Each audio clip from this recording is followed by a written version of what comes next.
Աստված հեռու է իմ իրական խնդիրներից։ Երբևէ այսպես մտածել ես։ Մատթեոս 6-ում Հիսուսը խոսում է մեր առօրյա կարիքների մասին։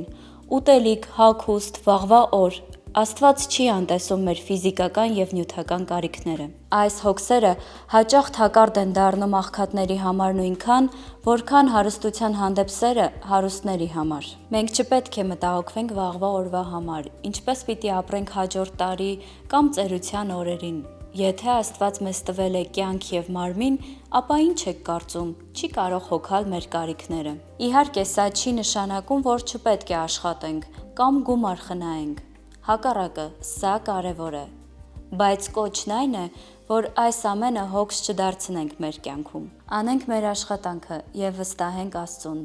Եթե մենք հոգ տանենք մեր հոգիների և հավիտենության մասին, որոնք ավելի արժեքավոր են, ապա կարող ենք Աստծուն վստահել նաև սննդի և հագուստի հոգսը։ Գրված է. «Փնտրեք Աստծո արքայությունը, և այս ամենը կտրվի ձեզ»։ Աստված չի ասում՝ մի մտածիր, այլ ասում է՝ մի ապրիր վախով։ Վերցրու մեկ թուղթ և վրան գրիր մեկ մեծ անհանգստություն և երկու առօրյա խնդիր։ Այս շաբաթվա ընթացքում աղոթիր դրանց համար և վստահիր Աստծուն։